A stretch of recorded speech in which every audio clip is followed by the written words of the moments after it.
মিডিয়ার ভিতরে যে ফেসিজম প্রবেশ করেছে সেখান থেকে মিডিয়াকে আমরা কিভাবে বের করতে পারবো সে বিষয়ে আসলে আমাদের স্পষ্ট রূপরেখা প্রয়োজন।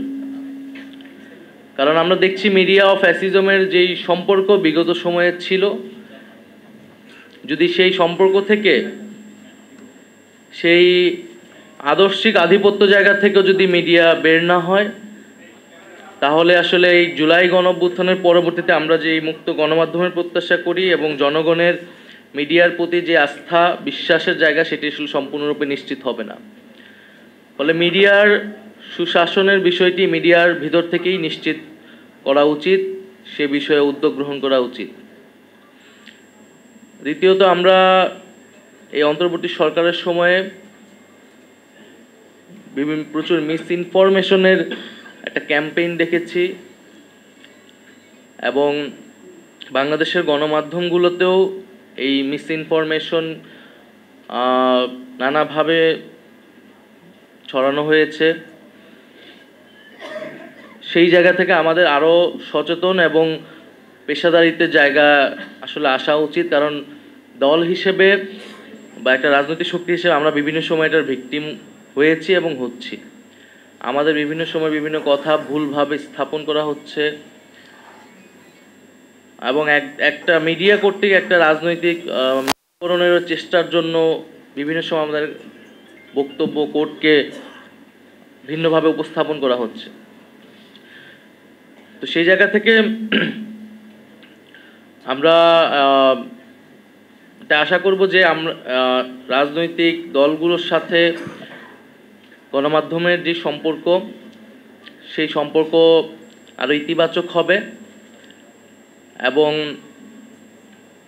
যে মুক্ত গণমাধ্যমের প্রতিশ্রুতি আমরা সকলেই দিচ্ছি, সেটি আসলে আরও কিভাবে কার্যকর করা যায় সেই বিষয়ে আমরা যদি আরও বাস্তবিক অর্থে আরও খোলামেলা আমরা নিজেদের মধ্যে আলোচনা করতে পারি, সেই রূপরেখা তৈরি করতে পারি, এটি আমাদের জন্য ভালো হবে।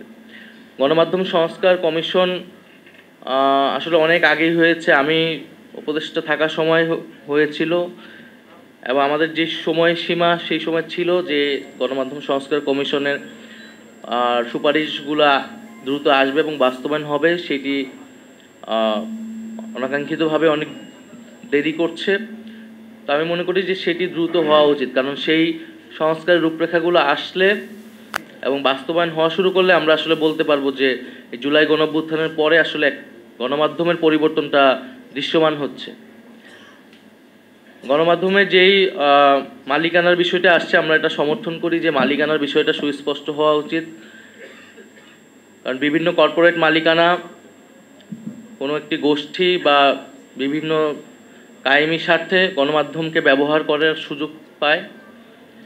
ফলে গণমাধ্যমগুলো জনগণের কথা না বলে বিশেষ রাজনৈতিক উদ্দেশ্য অনেক সময় ধারণ করে। আমরা বিশ্বাস করি যে গণতন্ত্র চর্চার জন্য, মানুষের মত প্রকাশের স্বাধীনতার জন্য মুক্ত গণমাধ্যম একটি অতি গুরুত্বপূর্ণ মানদণ্ড। ফলে আমাদের এই আন্দোলনেও কিন্তু মত প্রকাশের যে অধিকার, সেই অধিকার হরণ থেকেই এই আন্দোলনের যাত্রা শুরু। ফলে জুলাই গণঅভ্যুত্থানের সেই আকাঙ্ক্ষাকে ধরেই আমরা বলতে চাই যে ভবিষ্যৎ বাংলাদেশে আমরা গণমাধ্যমে যে ধরনের দলীয়করণ দেখি, গণমাধ্যমের উপরে সরকারি হস্তক্ষেপ দেখি, গণমাধ্যমের উপর নানা ধরনের সামাজিক চাপ দেখি, সেগুলা থেকে বের হয়ে সত্যিকার অর্থে গণমাধ্যম কাজ করতে পারবে এবং সাংবাদিকরা তাদের নিরাপত্তা এবং পেশাদারিত্ব বজায় রেখে মানুষের পক্ষে সেই কাজগুলো করতে পারবে। আমাদের অবশ্যই গণমাধ্যমের পক্ষে দাঁড়াতে হবে, কোনো গণমাধ্যম বন্ধ করার পক্ষে আমরা কখনোই বলি নাই, বরং বিভিন্ন সময় যখন এই আলোচনাগুলো এসেছে আমরা গণমাধ্যমের পক্ষে থেকেছি। কিন্তু একই সাথে গণমাধ্যমে যে বিগত সময়ের ভূমিকা বা গণমাধ্যমের ভিতরে যে নানান ফ্যাসিবাদী প্রবণতা, সেটার বিরুদ্ধে কখনো কখনো বলেছি, কিন্তু এর বলার মানে এই না যে আমরা মুক্ত গণমাধ্যমের বিপক্ষে।